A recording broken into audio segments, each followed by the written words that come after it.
नमस्कार दोस्तों, स्वागत है आप सभी का गवर्नमेंट जॉब कलेक्शन में। फिर से हाजिर हूँ एक नई भर्ती के साथ।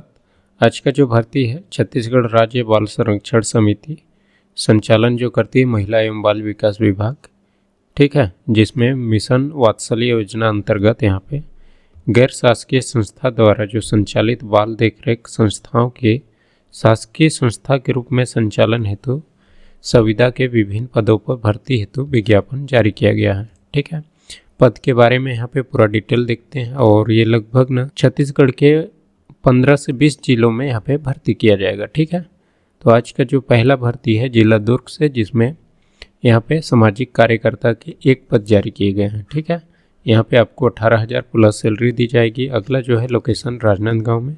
यहाँ पे परामर्शदाता, परीक्षा अधिकारी, house mother, paramedical staff, store keeper, सहलेखापाल या एजुकेटर या पीटी टीचर या आर्ट एंड क्राफ्ट, संगीत शिक्षक, रसोइया, सहायक, सह चौकीदार, हाउस कीपर के पद भर्ती किए जाएंगे। तो यहाँ पे टोटल जो है 14 पदों पे भर्ती किया जाएंगे।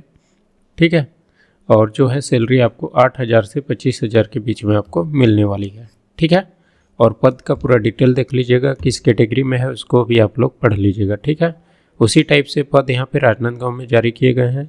यहाँ भी सामाजिक कार्यकर्ता की एक पद है और जो है सरगुजा जिले में भी पद जारी किया गया है। ठीक है, तो यहाँ पे जो है उसी टाइप का पद है, परामर्शदाता, परिवीक्षा अधिकारी, हाउस मदर, फादर और पैरामेडिकल स्टाफ, लेखापाल, एजुकेटर, पीटी टीचर। ठीक है, इन सारी पदों पे भर्ती किया जाएगा। ठीक है, तो यहाँ पे टोटल 28 पदों पे भर्ती किया जाएगा। ठीक है, सरगुजा जिले में। इसमें भी सैलरी लगभग सेम ही है, उसी टाइप के। अगला जो लोकेशन है सरगुजा में ही। ठीक है, खुला आश्रय गृह बालक, यहाँ पे एक पद पर भर्ती किया जाएगा। ठीक है, सामाजिक कार्यकर्ता। फिर है विशेषकृत दत्तक ग्रहण अभिकरण जो संस्था है, यहाँ पे आपका एक पद जारी किया गया है। ठीक है, भर्ती के लिए। अगला जो है लोकेशन बलरामपुर में भी है। बलरामपुर में टोटल 14 पदों पे भर्ती किया जाएगा। ठीक है, बलरामपुर विशेषीकृत दत्तक ग्रहण अभिकरण में एक पद जारी किया गया है। ठीक है, सामाजिक कार्यकर्ता के लिए। ठीक है, यहाँ भी है। जसपुर में भी जारी किया गया है। जसपुर में 28 पदों पे भर्ती किया जाएगा। ठीक है, और इसमें भी कुछ अलग है। खुला आश्रय गृहपालिका, यहाँ पे एक पद जारी किया गया है। ठीक है, सामाजिक कार्यकर्ता। फिर है अभिकरण में भी एक पद है। ठीक है, सैलरी वगैरह को आप लोग देख लीजिएगा। अगला जो लोकेशन है कोरिया जिले से, यहाँ पे टोटल जो है 14 पदों पे भर्ती किया जाएगा। ठीक है, अलग से यहाँ पे सामाजिक कार्यकर्ता के लिए एक पद जारी किया गया है। ठीक है, फिर है बस्तर जिले में। बस्तर जिले में यहाँ पे टोटल 14 पदों पे भर्ती किया जाएगा। सेम पोस्ट है। ठीक है, क्वालिफिकेशन आगे बताने वाला हूँ और एज लिमिट सारी चीज़ों को बताने वाला हूँ। ठीक है, सैलरी सेम भी का सेम ही है। फिर है बस्तर में भी एक पद है सामाजिक कार्यकर्ता। फिर है अलग जो अभिकरण संस्था है, वहाँ भी एक पद जारी किया गया है। ठीक है, कोंडागांव में टोटल यहाँ पे कितना पद जारी किया गया है, तो ये है 28 पदों पे भर्ती किया जाएगा। ठीक है, कोंडागांव में भी अभिकरण के लिए एक पद है।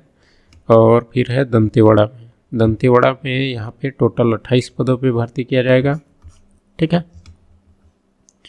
और फिर है दंतेवाड़ा एक पद। इस टाइप से यहाँ पे लगभग 30 पदों पे भर्ती किया जाएगा। ठीक है, और सुकमा जिले में यहाँ पे लगभग 14 पदों पे भर्ती किया जाएगा। ठीक है, फिर है अलग जो है विशेषीकृति के लिए एक पद है। और नारायणपुर में यहाँ पे भर्ती किया जाएगा। तो नारायणपुर में जो है 14 पद हो। ठीक है, 14 और एक 15 पद पे। ठीक है, फिर है बीजापुर लोकेशन, यहाँ पे टोटल जो है 28 पदों पे भर्ती किया जाएगा। और फिर है अलग अभिकरण के लिए एक पद है। ठीक है, कांकेर में भर्ती किया जाएगा। कांकेर में 14 पद है प्लस एक 15 पद हो जाएगा। फिर है रायपुर जिले में, यहाँ पे 14 है। फिर है अलग से इसमें 13 पद है। ठीक है, 14 दूना 28, एक 27 पद और 28 पद, टोटल 28 पद जारी किया गया है। ठीक है, फिर है धमतरी जिले में, यहाँ पे 14, 15 पदों पे भर्ती किया जाएगा। ठीक है, बिलासपुर में भी भर्ती किया जा रहा है। तो यहाँ पे टोटल जो है एक ही पद जारी किया गया बिलासपुर जिले में। फिर है जांजगीर चांपा में, यहाँ पे 14, एक 15 पदों पे भर्ती किया जाएगा टोटल। ठीक है, फिर है मुंगेली जिले में। मुंगेली में 14 और एक 15 पद पे भर्ती किया जाएगा। रायगढ़ में फिर है 14 और 13 हो जाएगा 27 और एक 28 पद टोटल, ठीक है।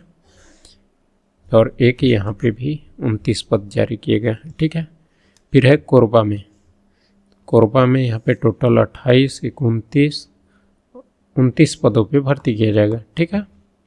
फिर है गरियाबंद जिले में यहाँ पे एक पद जारी किया गया है सामाजिक कार्यकर्ता का, और महासमुंद जिले में यहाँ पे एक पद है, ठीक है।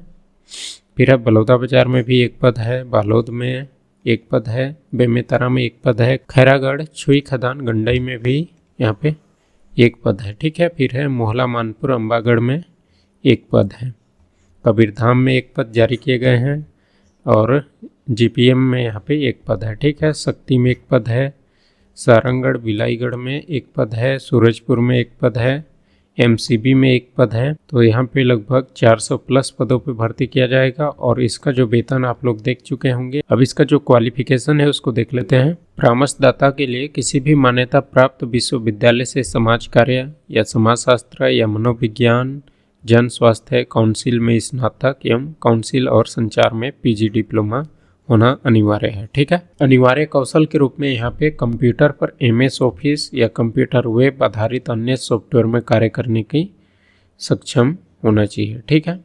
और अनुभव के रूप में यहाँ पे महिला एवं बाल विकास के क्षेत्र में सरकार या एनजीओ के साथ काम करने का कम से कम 1 वर्ष का अनुभव, ठीक है। वांछनीय योग्यता हिंदी अंग्रेजी भाषा का ज्ञान।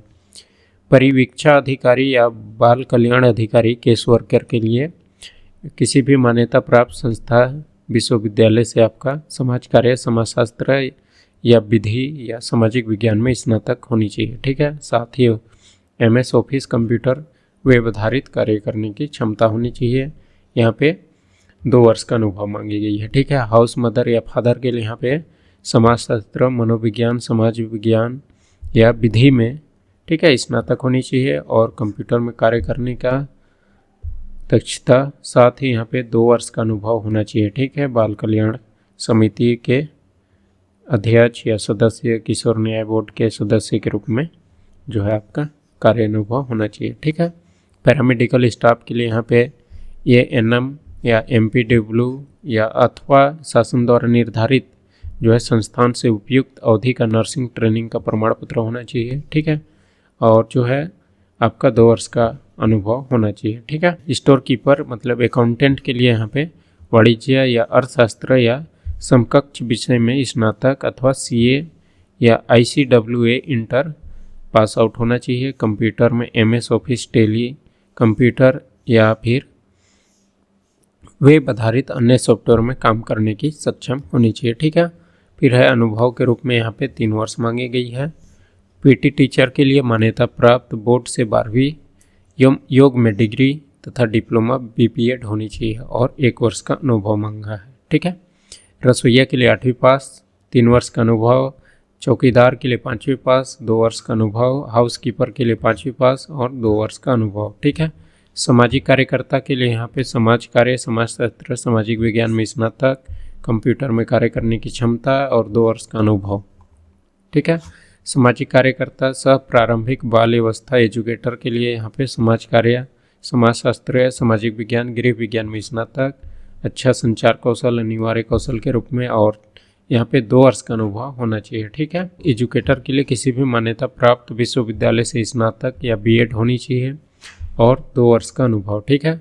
आर्ट एंड क्राफ्ट सह संगीत शिक्षक के लिए 12वीं पास, ठीक है।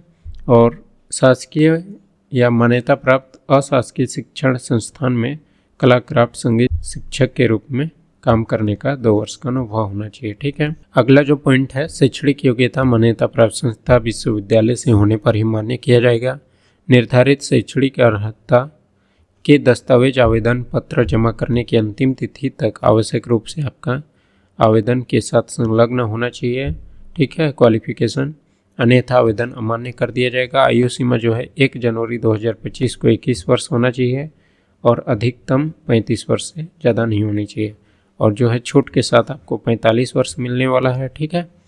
आयु के प्रमाणन के लिए आपको यहाँ पे 10वीं का मार्कशीट या जन्म प्रमाण पत्र दे सकते हैं। रसोइया के पद हेतु आयु के प्रमाणन के लिए जन्म प्रमाण पत्र अथवा 8वीं की अंक सूची, या चौकीदार के लिए, स्टोर कीपर के लिए, हाउस कीपर के लिए जो है आयु प्रमाणन 5वीं और जन्म प्रमाण पत्र। ठीक है। अभ्यर्थी को छत्तीसगढ़ राज्य का स्थानीय निवासी होना चाहिए, जिसके लिए सक्षम अधिकारी द्वारा जारी किया गया निवास प्रमाण पत्र ही मान्य होगा। ठीक है। पदों हेतु आरक्षण के बारे में यहाँ पे जो है शासन के नियम जो है इस अधिनियम के अनुसार लागू होंगे। ठीक है।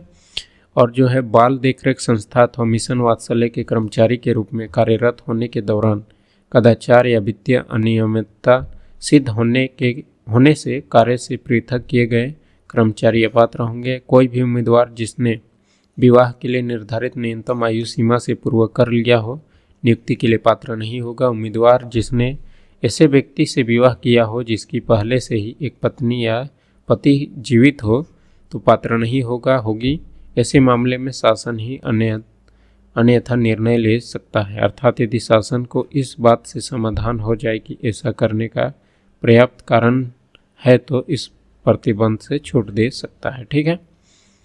और जो है टिप में मेंशन किया है, चयन होने की स्थिति में कंडिका 8 एवं 9 के संबंध में चयनित अभ्यर्थी को 50 रुपये के स्टाम्प पेपर पर नोटरी द्वारा अभिप्रमाणित तत्संबंधी शपथ प्रमाण पत्र आपको प्रस्तुत करना अनिवार्य है। टिप नंबर यहाँ पे 9 शादी विवाह और 8वां में है उसी के बारे में। ठीक है। अनुभव के संबंध में निर्देश। ठीक है। अभ्यर्थी को संबंधित संस्था से नियोक्ता द्वारा जारी पूर्णकालिक अनुभव प्रमाण पत्र होना चाहिए। किसी भी प्रकार का स्वैच्छिक सेवा का प्रमाण पत्र अनुभव के रूप में मान्य नहीं किया जाएगा। आवेदन के साथ संलग्न अनुभव प्रमाण पत्र में उल्लेखित अवधि यथा दिनांक, माह, वर्ष का स्पष्ट उल्लेख होना चाहिए। ठीक है। अनुभव प्रमाण पत्र में पृथक पद हेतु अनुभव का पृथक अवधि व पदवार स्पष्ट रूप से आपको लिखा होना चाहिए। ठीक है। शासकीय या अर्धशासकीय संस्थाओं में कार्यरत कर्मचारियों को अपने आवेदन पत्र को नियोक्ता के अनापत्ति प्रमाण पत्र सहित प्रस्तुत किया जाना अनिवार्य होगा, अन्यथा आवेदन पत्र पर विचार नहीं किया जाएगा। ठीक है। टिप में यहाँ पे मेंशन किया है, आवेदक द्वारा आवेदन में दिए गए अनुभव को मान्य करने के संबंध में नियुक्ति प्राधिकारी, कलेक्टर सह अध्यक्ष, जिला बाल कल्याण एवं संरक्षण समिति का निर्णय अंतिम होगा। ठीक है।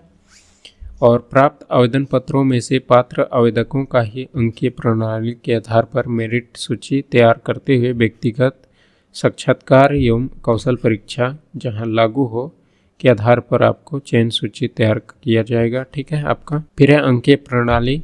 निर्धारित मापदंडों के आधार पर प्राप्त आवेदनों के आधार पर अभ्यर्थी का प्रविष्टि सूची अंकीय प्रणाली के आधार पर तैयार किया जाएगा। मूल्यांकन हेतु अंकों की गणना निम्न अनुसार होगी। ठीक है। यहाँ पे अनिवार्य न्यूनतम जो शैक्षणिक योग्यता है उसमें का प्राप्तांक के प्रतिशत पर 60% वेटेज रहेगा। ठीक है।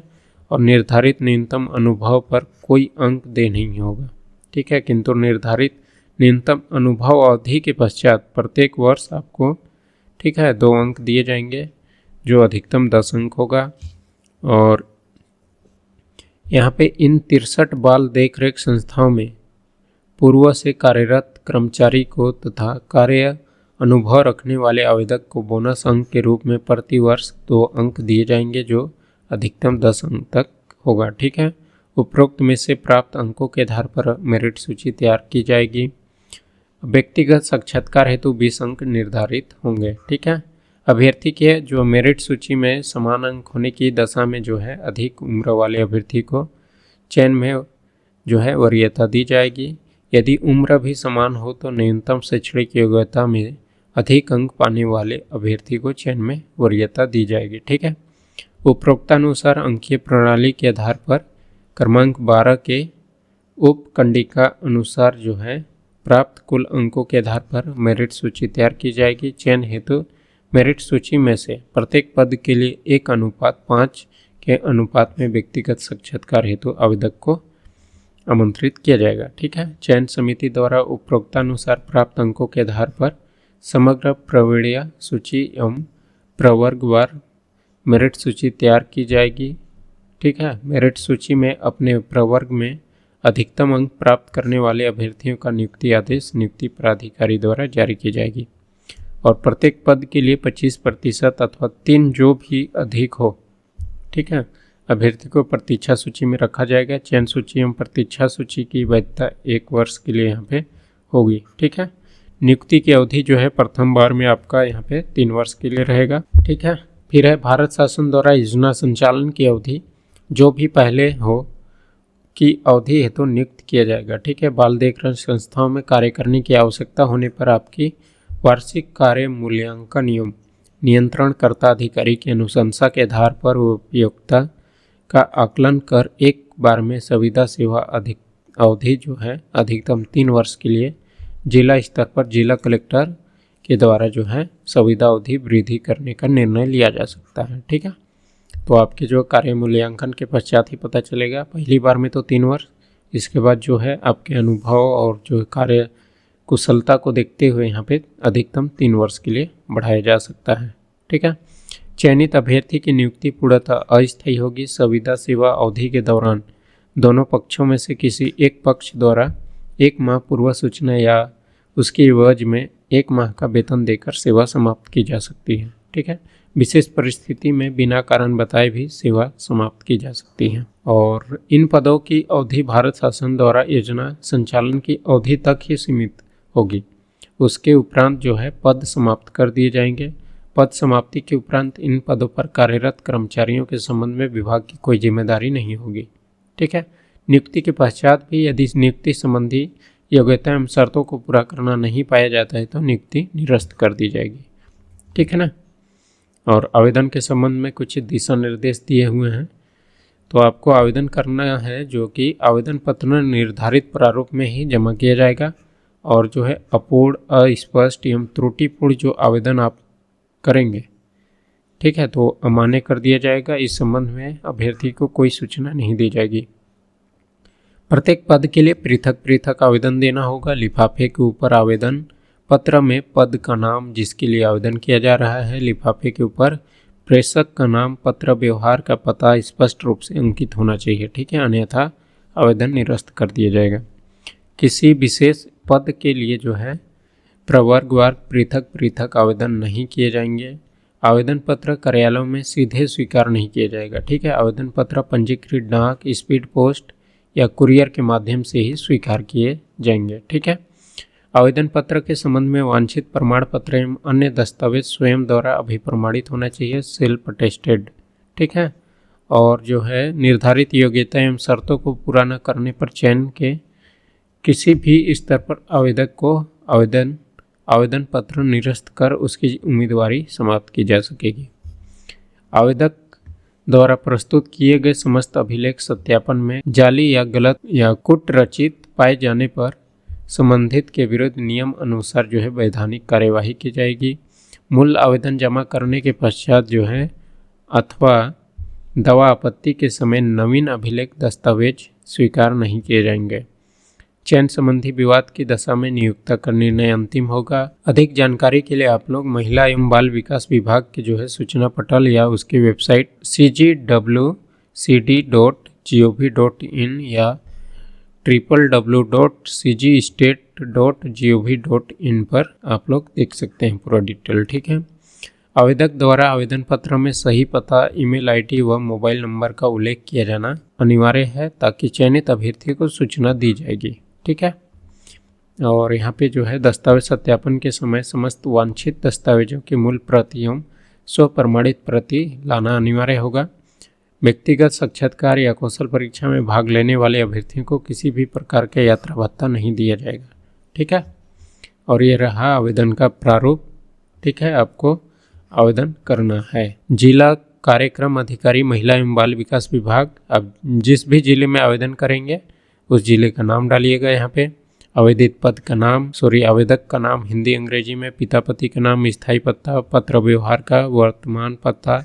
ठीक है, और जो है मोबाइल नंबर, ईमेल आईडी, जन्म तिथि अंकों शब्दों में 1-1-25 को आपकी आयु कितनी हो रही है, आप किस कैटेगरी में है, महिला या पुरुष, या फिर जो आपका जाति वर्ग है, ठीक है, उसको यहाँ पे डालना है। शासकीय या अर्ध शासकीय संस्था में सेवारत हैं तो उसके बारे में, विवाहित अविवाहित, ठीक है, उसके बारे में पूरा डिटेल और जो है क्वालिफिकेशन वगैरह को यहाँ पे इस चार्ट में भरना है। ठीक है, अन्य योग्यता के बारे में मांगी गई है तो पूरा आप लोग इसको भर के जमा कर सकते हैं। ठीक है, अब जो है आवेदन कब तक करना है उसके बारे में बता देता हूँ। यहाँ पे जो है आवेदन करने के लिए आपको इच्छुक अभ्यर्थियों से जो है 12/1/2026 तक आवेदन आमंत्रित किए गए हैं। ठीक है, तो ये जितने ज़िले में बताया हूँ उन ज़िलों में आप 12/1/2026 तक आवेदन कर सकते हैं। ठीक है, तो इसी तरह का जॉब नोटिफिकेशन पाने के लिए हमारे चैनल को सब्सक्राइब करिए, ज़्यादा से ज़्यादा शेयर करिए ताकि अन्य लोगों तक पहुँच सके। ठीक है, जानकारी। धन्यवाद।